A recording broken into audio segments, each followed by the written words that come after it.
hanging the last time. I'm so sorry. We're live now. We're just going to share with the audience. I did put Wes. Listen, technology has its own AI mind, right? So, hi everyone. Happy Sunday. You're here with myself, April Jackson and Wesley Hamilton. And we're on this wonderful app called StreamYard, and they're not paying us anything. And, that's okay. We love them. If you guys do want to look us up, look us up. We're here to support any kind of brand endorsement. But there were some technological difficulties last time, and Wes had to like carry the show. So we're hopeful that we are smooth sailing. And even if we aren't, we're so thankful that you guys are so compassionate with us. Hey, it's July. Happy July. And Wes and I just wanted to get on and just talk about how we are settling into summer and all the things that are coming with this. Settling is a word that I think of like contentment and peace and, grounding ourselves and just centering. But there's a lot of stuff going on. Yeah, Wes? Absolutely. What's up, everybody?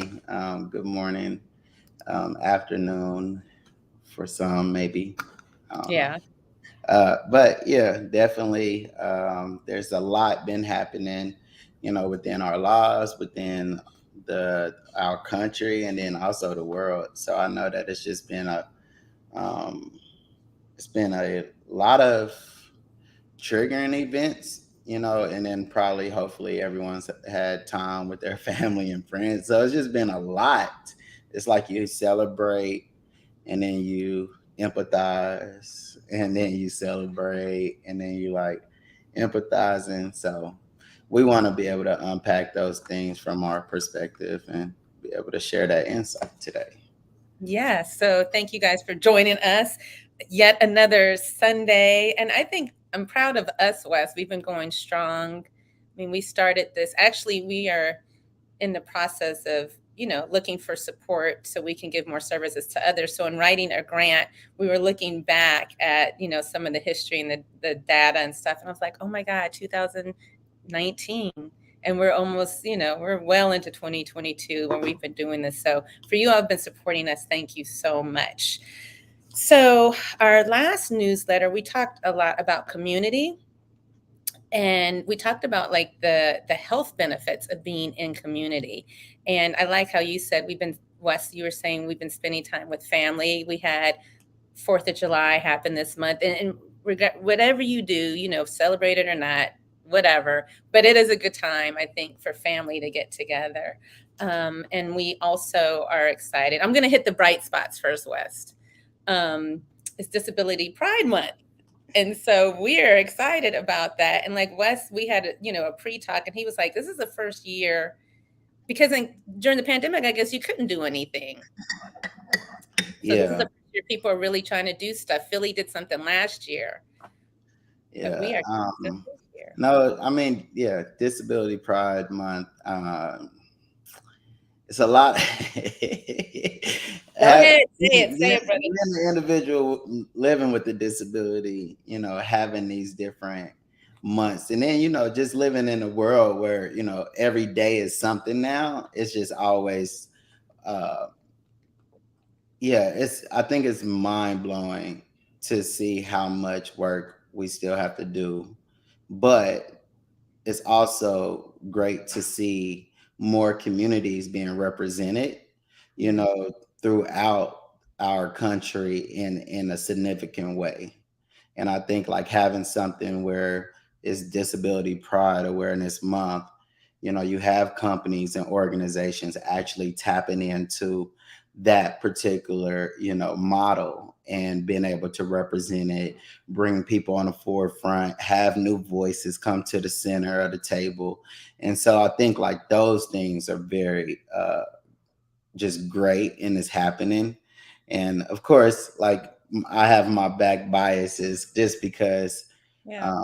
I feel like 2020 made everything happen, and so there's a lot of protests and a lot of awareness around a lot of causes now, focused on the biggest one that we're still, trouble with today. So I had a friend that asked me when recently, was like, how do you feel about Disability Pride Awareness Month? And I'm like, oh, we made our post for the organization and we did those things. But for me, it was, I wanted to take myself back a little bit within this month and just kind of take in other individuals, that are trying to make things happen. Mm. Because like when I look at, I'm proud to have my disability, but I'm more proud to be a Black man with a disability.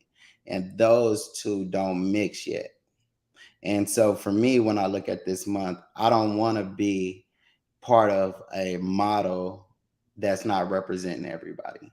Ooh. And so that's like, so that for me, I'm grateful. Like I said, we've done our work, but because I know that the intersections of disability aren't acknowledged as much, it's like saying, just Black, like, and you leave that alone. And it's like, no, there's a lot of intersections within that community that you need to understand and accept. And so I think having that brings awareness, but we still have to go with the mental awareness and perceptions that we have and unlearn those, so that this isn't just a month, we're actually acknowledging and representing, because there's companies and structures that aren't even accessible talking Disability Pride Awareness Month. You know what I mean? And so, and there's facilities that have practices in place not to hire individuals with disability. So there, most people with disabilities are very proud of who they are and what they represent. And those are the ones that are getting out there using their voice. And so be proud of seeing that. But just know this is for us to understand that there's a lot of work to be done. And that if there is a community of people proud, then why aren't we bringing that up on the forefront and acknowledging them in many ways? So I know I gave everybody a word, but That was a good word. I That was was I was waiting on this conversation to have that word, a great word. And that's for our audience. This is what we are about. Wes has his organization, Disabled But Not Really. I'm representing Open Up Pittsburgh. But what brought us together is this intersectionality. Like a lot of those, not his organization because he started it, which is, it's interesting to see the difference between an organization which is centered around disability. And when I look at the pictures that you show of your people working out, you have Black, you have Asian, you have Latino, like yours is so colorful and it's so beautiful. When I look at others, and just in all candor, like Open Up, we've been intentionally working on not being so white centered, right? And that's why we started Sunday Safe Spaces, because there is a big intersectionality. And me not having a disability, but having worked, like Wes has been to the communities I've worked in and that I've lived in, and how many people have we come across that have had disabilities because of lack of health care, because of violence that has surrounded the community. Not that Black people are inherently violent or brown people are inherently violent, but when you have so much oppression and so much angst in a community, I mean, there's a large percentage of those with disabilities. And why, like you said, when we talk about disability awareness, the poster child for those pictures does not represent the community. And so, right, that's why we're here. yeah. So that's, yeah. So that I always I took myself back, one, because my platforms are pretty big and I didn't want to, I wanted people to have their joy for it. But as you were saying, like and I think my level where I am now just goes away from just acknowledging things and making sure that people understand the things that we're acknowledging, and Yeah.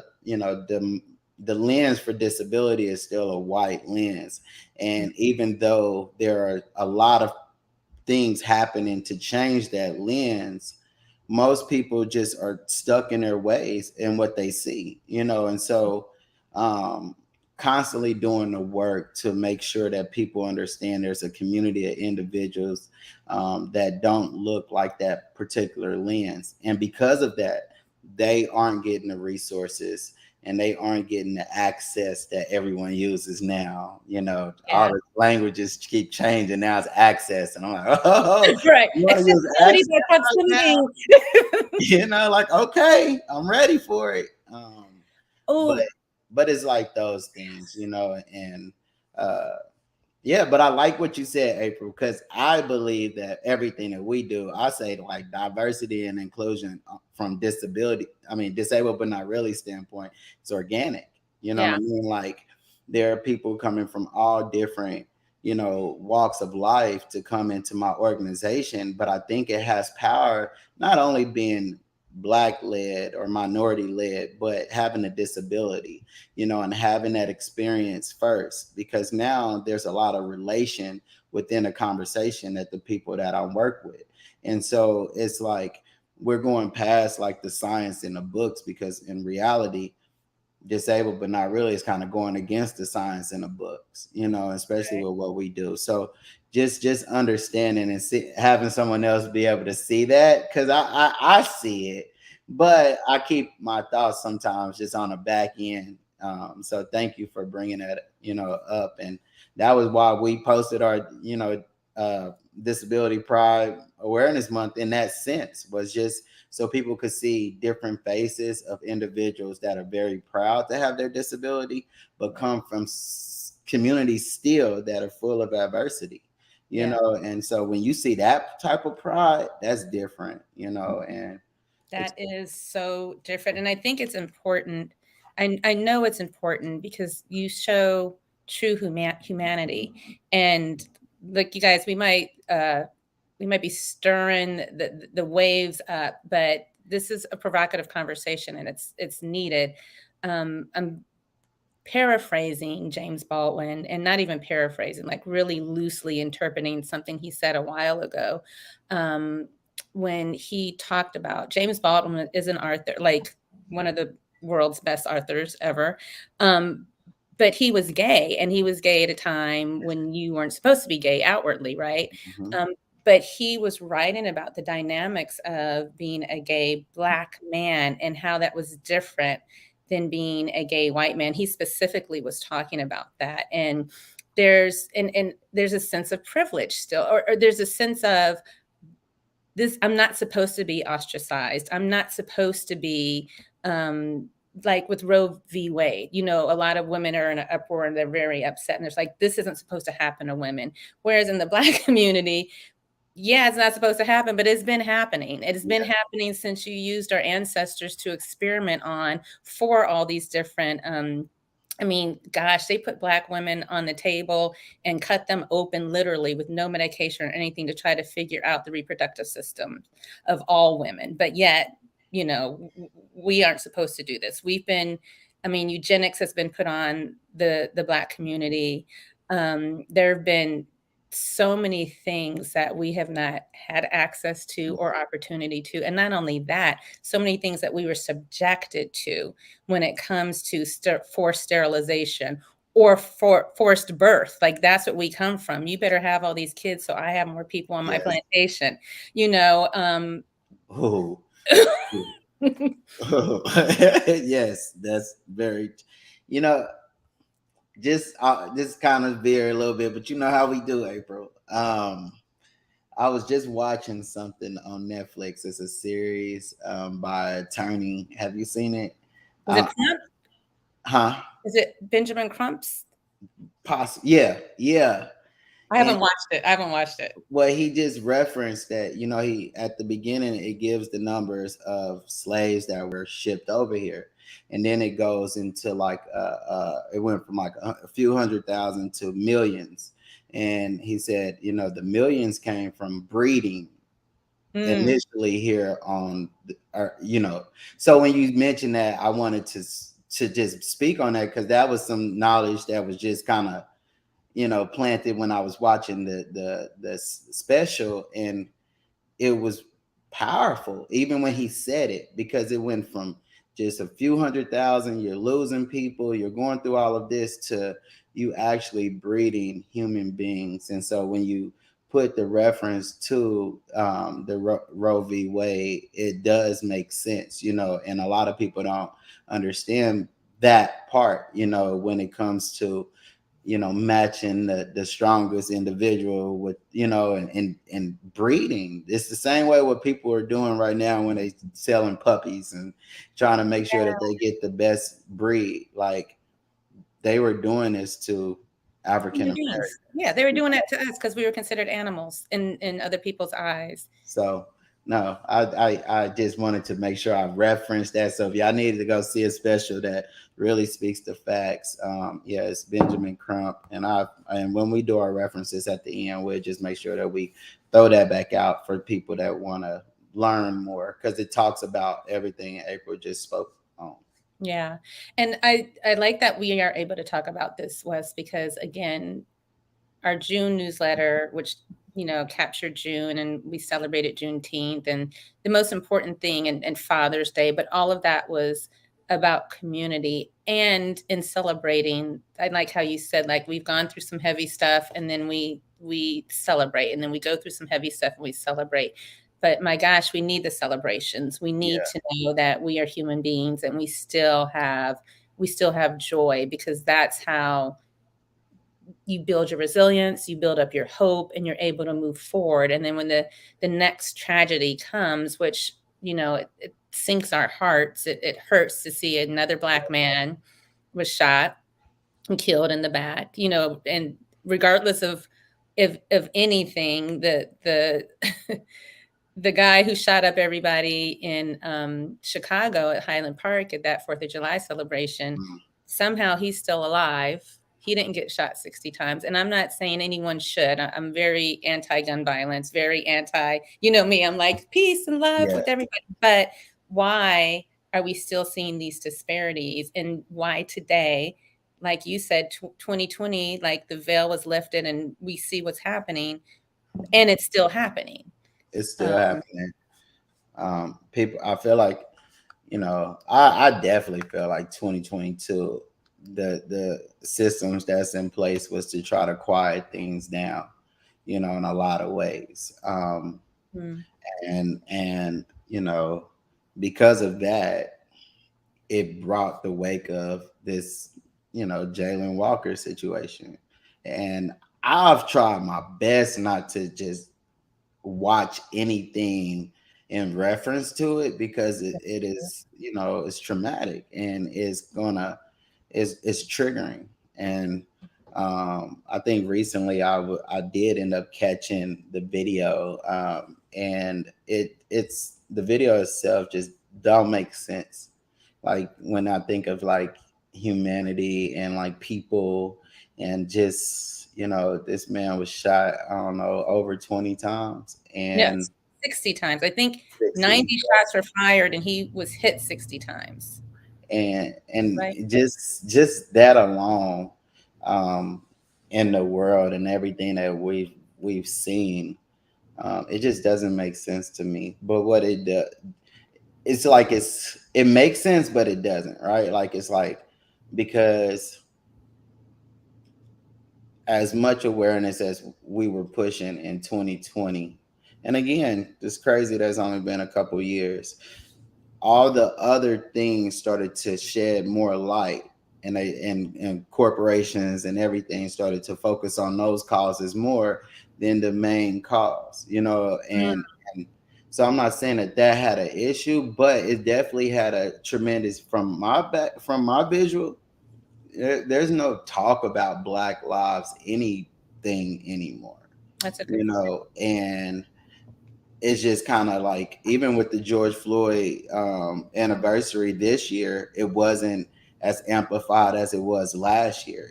These are right into Juneteenth. Like I do feel like more communities pushed the Juneteenth aspect and did more within that for to share that knowledge to their communities, but just Black went and disappeared. The Yeah. awareness for that, and what that does is it when awareness was there, it suppressed some of the hate. It didn't probably take it Mhm. away, but it suppressed it. It was like people like, I can't do nothing. You know what I mean? Like that's what it was, because they were in fear in some sense of what would come back. But then when it dies down, And then you have all these other things. It's like, oh well, but let's see what it's gonna do. And that's how it feels. It's like a hunting game. And it's always felt like a hunting game for people of color and Yeah.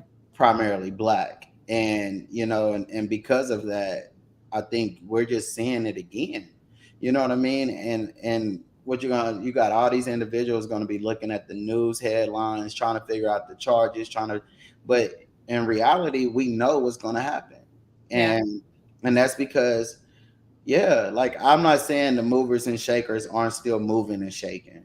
Right. What I'm saying is the media representation of these causes have died down, and most people go to media for everything. Even TikTok took away everything and just made it into a game now. You know what I mean? So Mhm. even from my perspective, when I look at social media, it's just making things into a game. It's not even, it's like I was just telling a friend, I'm like, now you could take somebody's motivational like speech, right? Chop Yeah. it up and put it behind your video. But there are people that are really speaking from a black perspective. And I watched it the other day, and it was like I was listening to this voice and this lady, and you could tell exactly what she was doing, but it was this, I'm not going to speak on a race, but they were just doing something in like some sport activity that didn't make sense. And they had to come up with a long caption to break down probably why this song or this voice aligned with whatever they were sharing.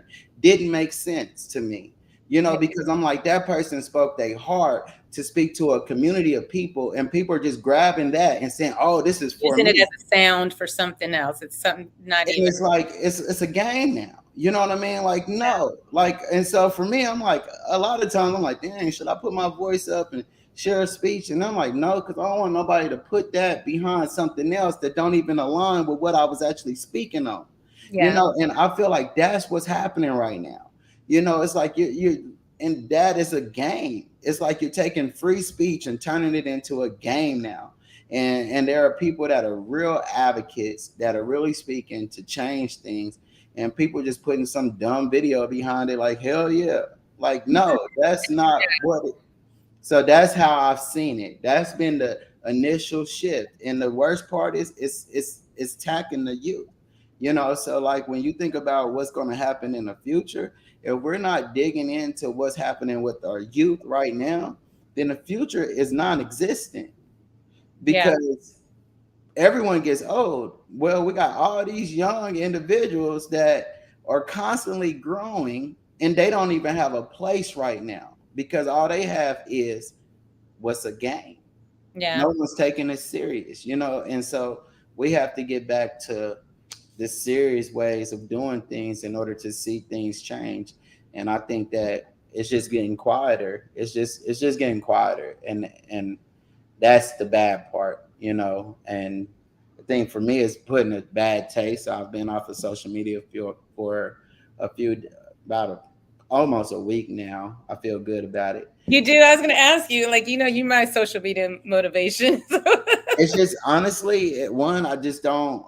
I just want to keep working on me and work on what I'm doing and impact the lives that we're doing because you can get tied up into that, and then you find yourself, do I speak on this, do I speak on that? And i'm Right. i'm not in I'm not into politics. Right.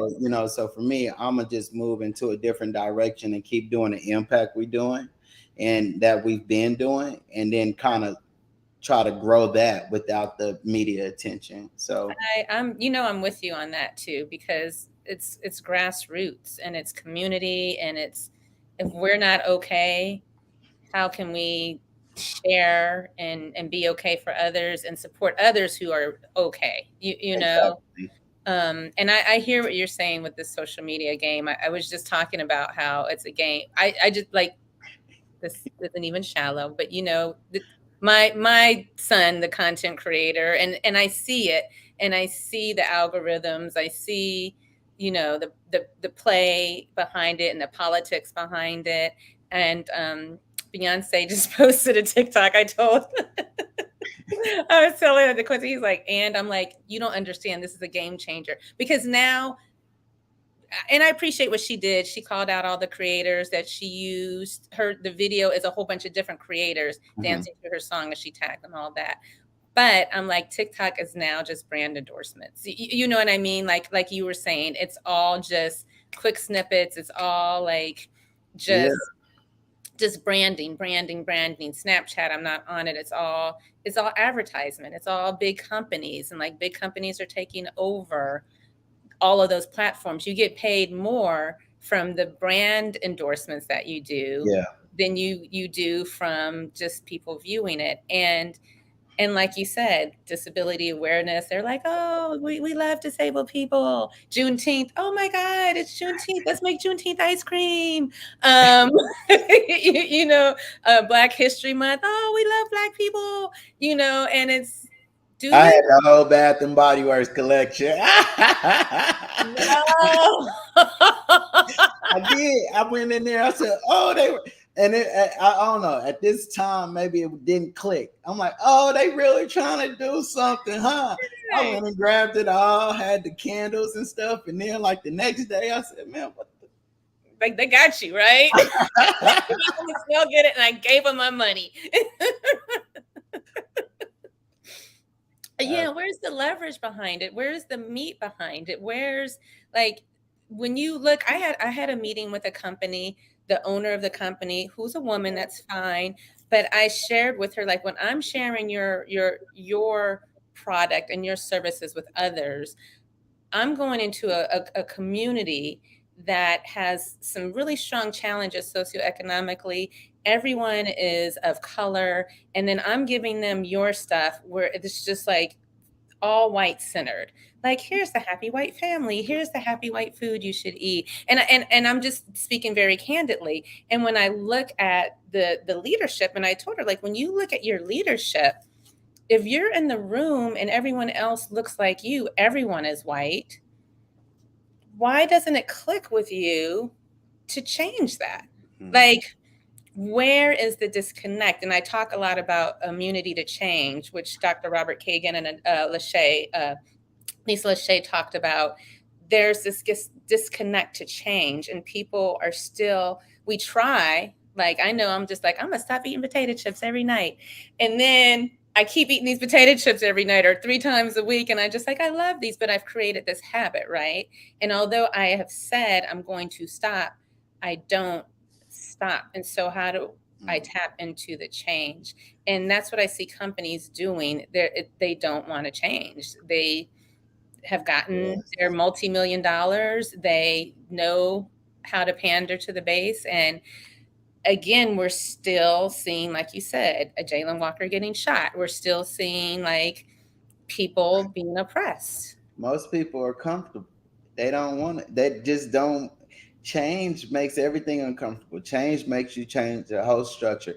I was just speaking from a disability standpoint. Like some companies just don't even make themselves aware of disability because they have to do so much internal work for change. It's like in order to change a model, you have to care about the people. Hmm. And it's beyond just corporate. It's the perception, it's the mindset of whoever is at top, and that trickles down to everybody else. You can have an amazing plan, pitch it to the wrong person, and they turn it down. Right. That's And so at least from what I've seen all of this awareness. I see organizations every day that represent disability but lack access into their facilities or buildings. And mm, it's always mind blowing. I did I did a campaign once with a company, and when I went to the company, they literally had like not many accessible parking spots. And for me, I'm like, well, if it's not welcoming to me, then how right. can it be for me? Right. And if I'm only limited to a certain amount, then you're limiting the access to the individuals you say you serve. And that's the same thing for like when you speak about people in leadership and the faces that you see at the table. I was just at an event with for disability, and the faces at the table were still majority, from a white lens. And I had someone even say, but everyone, the difference is that the people that are coming from a different community have a lot of power and a lot of worth, and they have a lot of equity within something because of who they are. Right. Their image has value. That's a good one. See, a And Wesley quote, their image has value. and because of that, they get you in the door to get to just so far. You know what I mean? But you're so valuable. But once we let you know your worth, we have to change everything, because you're more worthy with knowledge, with image, with, like, you have more of a gift than everybody around. And I always say that, like, with people with disabilities, there's just so much power. Like, you wake up every day and have to accept a level of adversity, then you have to accept the perceptions of everyone around you. It don't matter what lens you live with at this point. When Right. you have a disability, society sees you a certain way. And so once you get past that, people will get you to a certain level. But when you start to speak, I always said it, like, once I realized the power that I had, I stopped feeling defeated by people's views of me. Right. Because it was, but doesn't mean that that's not the limited access, right? So when you think about all these different social groups, they have power, but these companies and organizations only want to limit it. And sometimes it'll take your power away just by pulling up and can't find somewhere to park. Yeah, you're defeated. You see that right now. You Like, like, what is just this? true example that you're not welcoming to me. You're not welcoming, and so I think that from everything, it's just even like the Jalen Walker, people want to understand, like, this you want people to, and especially black people, to accept and work with the police. But when you see multiple officers do the same thing and no one stops anyone to think about it. I And no mean, matter what city, no what matter what city, no matter, and or just, yeah, it's mind blowing, because it's like, it's just showing somebody else that it's okay. And that's what it's been doing. And I feel like a lot of this stuff is just constantly going to be hindered, because frankly, as much as I listen to these quotes on Instagram and TikTok, all I do is hear black voices. Yeah, when you talk about that, that's so true. Like when you listen to those who are creative and those who have power, you're right. Like it'd be interesting to look at the metrics of that. Like, what is the percentage of these sounds? What Hmm. is the percentage of those sounds being made by and I would like break it down, not just people of color, but of Black people, because you're right. I will scroll through, and I'm like, that's Jason Banks on some dog video with Yeah. with them, and they won't even tag the person. No, Um, they change it into their own. They change it into yeah, their own audio and put their own name behind it. but that's how acculturation has been going on, right? Like from jazz to rock Yeah. and roll, the So it blues. never. So it just went into social media, Yeah. and that's how I feel. Like, literally, you can make a video today with speaking your whatever, and people will strip the audio and make it into a reel. And now it can be a motivation reel. It could have your dog just running into the video, and it's like, it's It's all like of just these. give credit to where credit's due. And when you talked about you have value, you have power, your image, like when we talk about sharing with the youth, right? Because a lot of these creators are young, when we look at that Mhm. percentage, you guys do have value. And if you can protect your own, just try to do it as best you can. It is the wild, wild west out there in social media, right? Whatever you throw out there, people will hack it, But take it. the thing is that I have so many kids, and it's like everyone's like, yeah, you can do this and do that. I always look at, like, what happens when you don't have that access. I mean, people go crazy when Instagram goes down. or Yeah. Snapchat goes down for a day, and you'll see everybody go to Twitter and they're like talking about it, like, oh my God, like imagine it being down for a week. Imagine the servers not, like, and so, that is such a mental health issue Mm-hmm. that there are so many people consuming the wrong knowledge and information because it is a game now. So it Yeah. feels like you can laugh and giggle at everything. And even though laughing brings joy into the body, it can also take away the actual issues or the problems that you're seeing. You You don't see know, the reality of it, and you're disconnected from the truth. and Mm-hmm. so that's the other part that I see. And I think that that feeds into a lot. Everyone has a story that they can share. And so when we're looking at stories, we need to be able to go and fact check those stories, fact check that information so that we can have an understanding of it. Because if you're just looking at social media, you could be misguided in so many ways that Right. don't fail nobody but yourself, Exactly. because the Research. creator got paid for it. The creator got paid for it, and the company got paid off of it. And Yep. so, but the person that's the victim is the person that actually believed it, Yep. And or I'm with you like that. Like, check your resources. I will read conservative viewpoints. I will read liberal viewpoints. I will read moderate viewpoints. Like, I want to research as much as I can because that's the truth. And, there's misinformation, there's disinformation. I didn't even know the difference between the two for a while. People, like you said, will intentionally deceive you. People will use information in an incorrect manner and give you misinformation. So it is so yeah. valuable to read, to listen, to learn, because you're right. The victims are the laymen. So I think that it's just important. Everybody just has to be able to have their own mind, but all of these things just play a part in what we're speaking on when it comes to Disability Awareness Month, Roe versus Wade, Jalen Walker, even the Highland shooting. Like even the media can deter what's actually happening. And when you look at the Jalen Walker, it does. I mean, it's just letting us know that what happened in 2020 and everything that we've tried to push for still needs to be pushed. And even though you don't see it on the forefront, you see it happening. And even with Disability Awareness Month, just be aware. People are always like, how can I be a better ally? I'm like, well, just make sure I can get in a room with you first.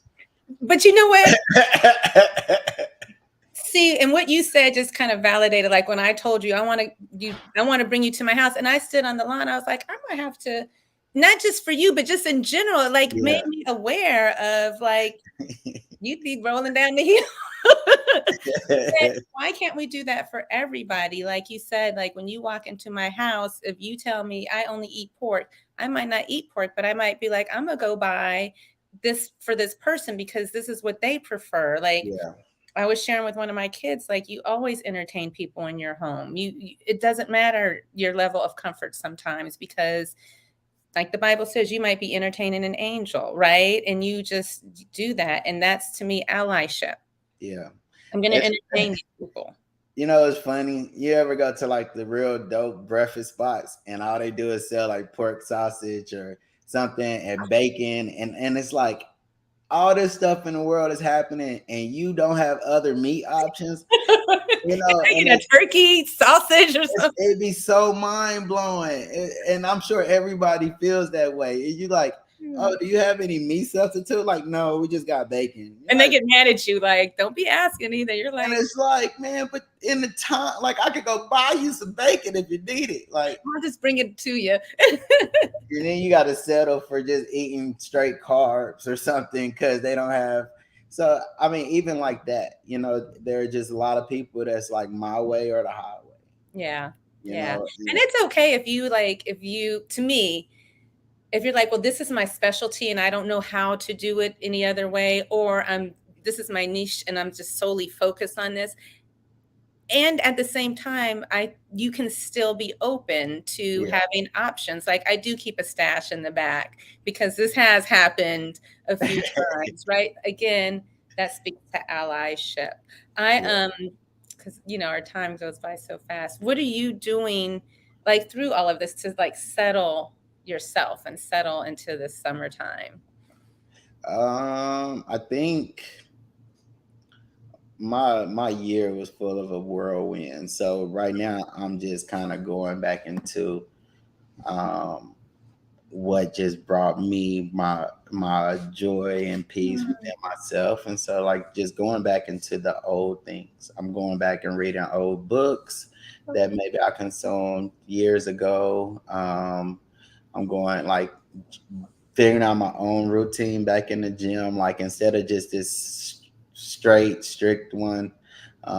Just getting into my body more. Mm. And yeah, like I mean, even cooking. Like I've been cooking more. Like I had spoiled myself with having someone cook me I saw meals, that. I was like, dang, I need him. and it was good. But I think I hadn't created the right habits around it for me to be able to accept it. And so, like even just getting into cooking and doing the things that I like to do, um, has been a way for me to be, more still Yeah. and getting into summer. Like I think I just summertime for me right now is getting back into the basics. Like I've had fun, but I also realized like I was hurt throughout the year.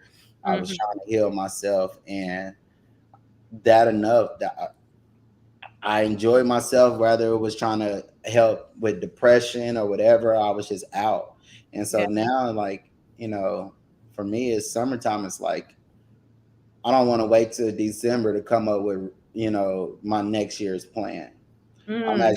I'm just digging into it now because there's enough things happening in the world to make me aware that I just don't want to just kick back and have the sunroof down.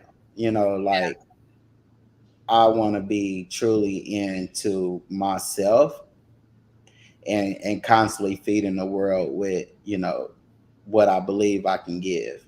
And Yeah. so with that, it's like really getting back into me, So my book right now, I know we ain't on that yet, but the book I just dial back in is Breaking the Habit of Being Yourself, uh, by Dr. Joe Dispenza. And You know so, what? I need to read that because like from the beginning, you were talking about him, and then we've had a few people talk about them reading that book. yeah, So maybe I'll get that. And I appreciate what you're saying because when you're talking about going back to basics, like I used to like all my life work out. Like grew up a dancer, went to college, working out all the time, did that through my field, when I stopped teaching and stuff. And then I just had this medial glute tendonitis forever. It's just, you get that one pain that just bothers you constantly.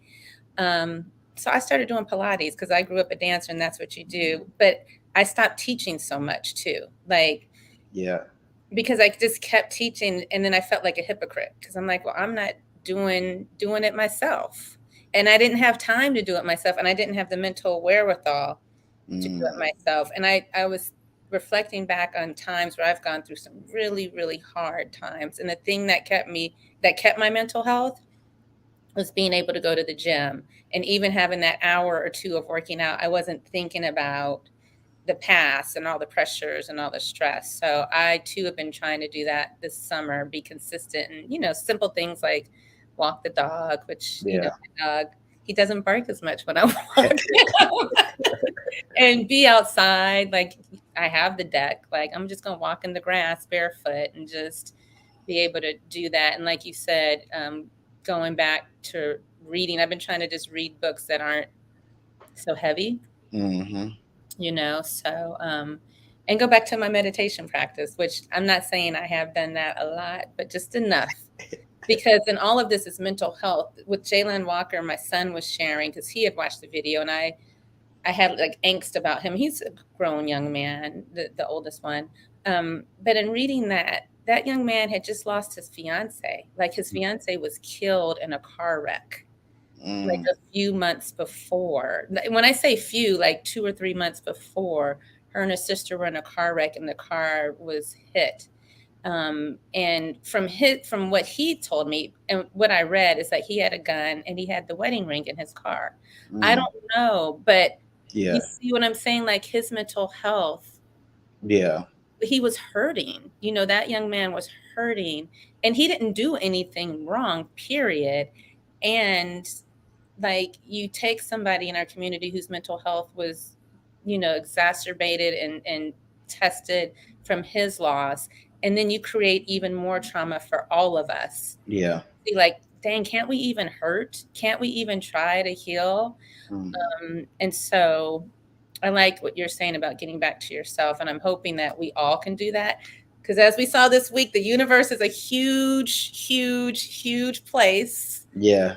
And we're about that small in it. And it's okay to be a little selfish. So I've Yep. also been reading uh, All Along You Were Blooming by Morgan Harper Nichols. She has some poems in that book. And I was going to read one before we leave. But what else have you been reading and listening to and doing? Um. Again, I went back to the basics. I started listening, making sure I listened to all the podcasts that I listened to at the beginning of my journey, like all the ones that was just really feeding me. I think I was just more, just my mind was clouded for a long time. So I think a lot of these things are just bringing me back clarity. So, like Quick Brain with Jim Quick is like one of my favorite podcasts. Okay. Just fast and easy. Um, I also listen, of course, like the Model Health Fitness show. So I like those, just kind of giving me back that wellness aspect. But Hmm.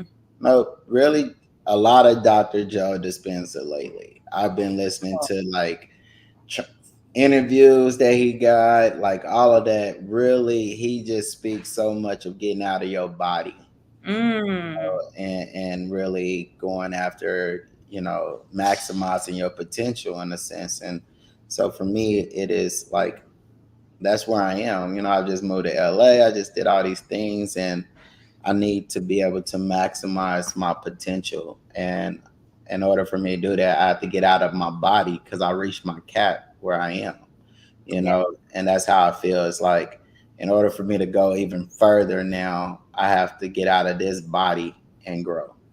And so, So I love that. I have two questions one question. Um, the poem that I'm going to read has to do with music, with songs. So okay. what have you been listening to? I've been listening to Janae Aiko. I've been listening to, is it Tim's? Yeah. Yeah. Tim, yeah, you smile too. I was looking over. He's like, yes, and I have to say, like where I have been, probably the past couple of years or so, like sometimes I don't want to hear other people's voices, and Yeah. I love jazz music, I really do. So sometimes just listening to rhythms and beats and just the soul through the sound of the music itself has been soothing me and helping me settle. Now, what about you? That's good. Um, I definitely like try to listen to sounds and vibrations and things like that. Like once a day, normally when I get in the shower. And then big on like Kendrick Lamar's latest album. Yes. I feel like that was my therapy. Mm. It was a lot of things just through that whole album that really spoke to me. So that, and then again back to the basics. Like I went back to like listening to The Nipsey, bee? That's your guy. I was like waiting for that. like literally just like really speak to me. And then I've got into more R&B. So like old school. I didn't realize like everybody back then R&B was so full of like love and I want my girl and Right. it's all of It this was and like then audio pornography, right? It was just like beautiful. it was, and now it's like It's a hot mess it's now. just crazy. So when I was listening, I'm like, oh, so I made me like a cool little playlist that kind of got a lot of different variations of music, but that's really what I've also done. So my crib in LA doesn't have TV, so like a lot of time, like that was my what I want to do up there is no TVs. And so when I'm there, all I have is to listen to books, music, and I've been trying to find things that keep me moving and not just stuff that is bad influencing, you know? So, Ooh, thanks for sharing that. I love that. I'm a big like we have one TV in my whole house and it's downstairs in the living room. And now it doesn't matter because everybody can pull up their phone or their computer. yeah, But I don't like all that energy coming in, you know. Here's a poem from Morgan Harper Nichols. I don't know if I've shared this, but she is a Black woman. She was an artist. She used to be and I think she still is a songwriter. And when I say artist, I'm talking like Hollywood, screenwriter, songwriter. And she, like, this is her artwork on the cover, and she has blown up. She's huge. You'll find her on YouTube, Instagram. She has her own, sells stuff at Target and everywhere. But recently, a few years ago, she found out she was autistic. And really. she knew, she's like, all my life, I knew there was something different. Mm, And married, kids, and got the diagnoses. And even when she went to the doctor, back to Black folks in healthcare, they were like, you're fine. You don't need to do this test. And she really had to advocate for herself mm, to finally get a proper diagnosis. But she wrote this poem. When songs rise within me, I will sing them. Even when I am tired, weary, and exhausted, I will trust. These melodies are more than melodies. They are grace filled cadences to remind my soul through my aching there is a peace to keep me steady, a balm for my wounds. To me, that's yes. settling. That's us settling into our summer and all that's going on. And friends that are there as we end, just want you to know Pittsburgh is having our first annual Disability Pride celebration, July 23rd. You might meet us there. So, Absolutely. Yeah. Tapping in into Pittsburgh, Pittsburgh. July 23rd, Fort Duquesne Boulevard between 6th and 7th Street bridges open up. We'll post it. Wes and I will post our books and this music we talked about. Ooh, Wes, we should we should make a playlist. Maybe we'll talk about this week. Make a playlist, put it on Spotify or Apple or something. Yeah, that'd be cool. I think that'd be cool. Yeah, because I'm always thinking of stuff, you know. So, Yeah, and I, that could be fun. I feel like we vibe. So, absolutely. You calm down. I have some good soul R&B, like oldie stuff. No, seriously, like that's what I was on, April. Like I was listening Mhm. to some Zapp and Rogers, some, I went Earth, Wind, and Fire. Like my playlist, like I think I was going to Chicago and I was just that road trip and I was like, man, let me listen to something different. And I just really took in the music the way I think you're supposed to. Yeah. When I listen to that and listen to what's now, it's just like everything else in media. Like it is like I'm like, man, there is no way that all this disrespectful music is what's getting the play today. Like Right? it just, I ain't to each his own. But for me, I'm good with, I listen to stuff while I'm working out, but I'm good with just consuming something that is speaking on things that don't align with me. Right. And I tell your parents they did good. That's always said, like, when your child does something that you're like, okay, I did okay as a parent. Like if they eat a salad without you saying anything, you're like, oh, they did listen to me. I think about that, like, if the kids listen to some music, like my one son, he loves jazz music. I'm like, oh my God, if I've done nothing else right, like I have shared the beauty in that. And that's how I feel like with music. Like there's so much beauty in we sound like the old folks now. Remember they're like back in our day, we used to listen to, whatever. But that's it. That's us settling into summer, you guys. We're gonna, share Dr. Joe Dispenza's books. We're gonna share Morgan Harper Nichols with you guys. Go deep, you guys, right? Like see what you see in social media. The companies that they're pandering to us, it's all good, but take care of yourself and see if people are really supporting you the Hmm. level you need the support in. And if they don't, there's value in your image, as Wes said. There's value in your word. There's value in what you do. So don't let people undervalue you. Yes, yes. Know your worth. I mean, that's all it is. And your true worth is who you are. So then you need to know who you are so you can understand your worth. Mm, that's That's it. it. We're not telling you to do nothing more than that. Just know you. Look in the mirror. If you're good with that, then we ain't got nothing else to talk about. You, the rest is history. But if you're not, then Mm, take some of these practices and start working. there you go. All right. Well, happy July. Happy summer. Disability Pride's coming up and we'll get to hang out. Absolutely. All right. Everybody. Bye.